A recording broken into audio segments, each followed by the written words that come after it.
Well, still in Washington, the FBI has launched an international terrorism probe after a gunman shot and critically wounded two West Virginia National Guard soldiers near the White House in an ambush-style attack. The suspect, identified as 29-year-old Afghan national Rahmanullah Lakanwal, approached the guardsmen near Farragut West Metro station on Wednesday afternoon, firing multiple shots at close range before being wounded by return fire from other guardsmen. Lakanwal, who entered the U.S. in 2021 under Operation Allies Welcome and was granted asylum in April 2025, remains hospitalized and uncooperative. It is an ongoing investigation of terrorism. Make no mistake about it. The FBI is leading out on this federal assault on a federal law enforcement officer investigation on many fronts.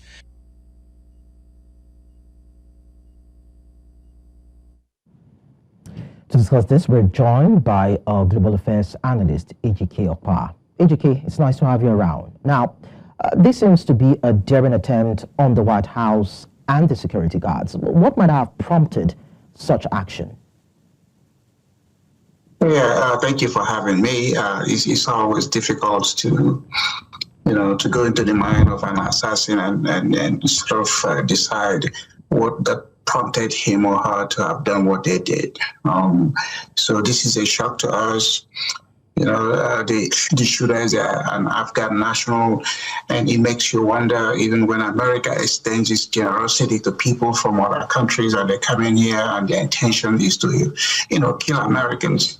And then when America responds by tightening immigration laws, some other people start to scream and say they shouldn't do that. Every nation has the right to protect its own citizens from, people from within whose intention is to attack or kill people. So I think with the investigation ongoing, we don't know what else is going to happen, but it calls to question. Everybody should be very, aware of their surroundings. It's one of those things we say, if you see something, say something. And it's very unfortunate. But again, life goes on. If you remember in 1865, the assassin who killed George Washington, Lincoln, was a German immigrant. Back then immigration, wasn't what it is now, but at that time he was a German immigrant that just got into a theater in Washington, D.C. and killed Lincoln. So America has had its own share of things that is ongoing. We don't know what it is we're going to do to prevent things from happening because, you could do all you want and still things happen.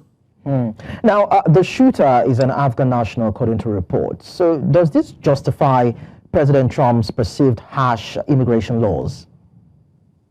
Of course it justifies. He's the commander-in-chief, he's the president, and, it has to do whatever he thinks is reasonable in order to do what, to at least, close the doors or make it tougher for certain people to come. But again, the president is not God, he's not clairvoyant. He can do all he wants, and, those people who have wicked intention will still find a way to do it.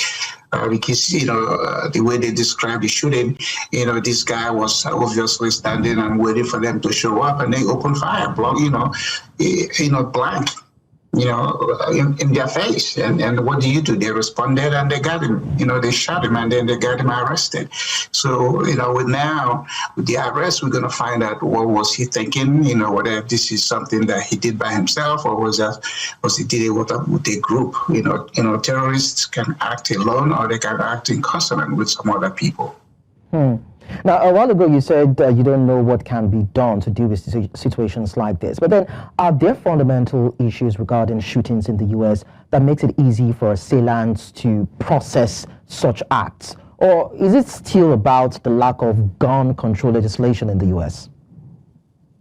Well, guns don't kill people. People use guns to kill people. So, that's what it is. A gun on itself will not fire onto somebody, takes it and act on it. So, the Second Amendment is fundamental to the U.S. We put it in our Constitution yet.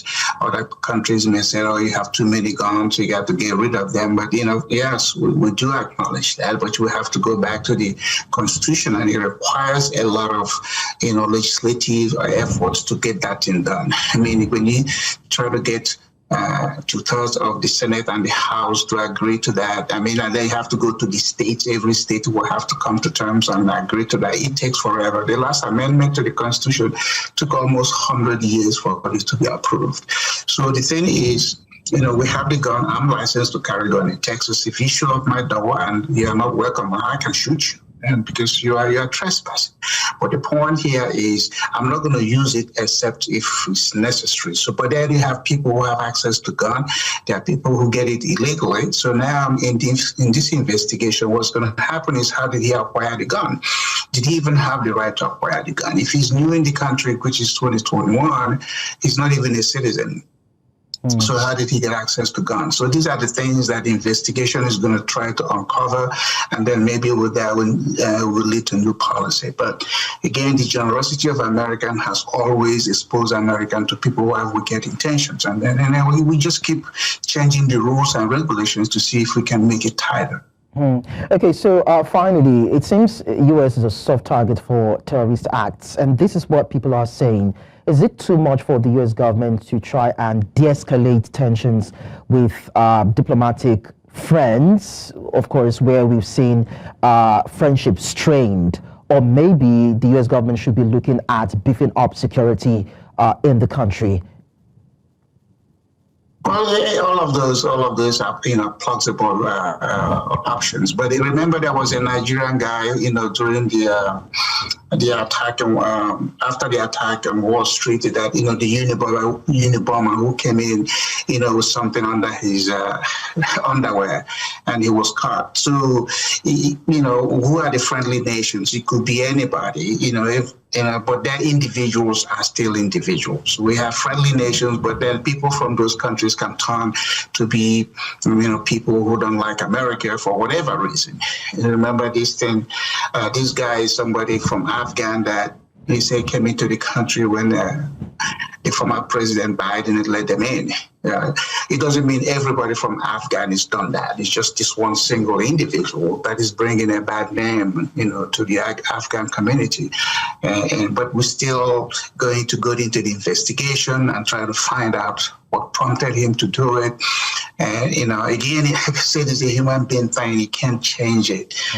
We can find out from this person, and then next time somebody else does something, and then, just in nature.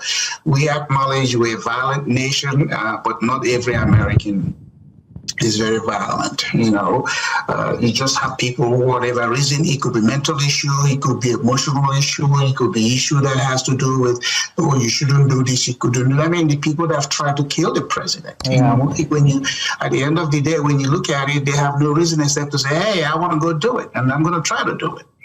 So that's what it is. All right, thank you so much, Ejike Okpa, for sharing your thoughts with us on the news. Well, thank you for having me.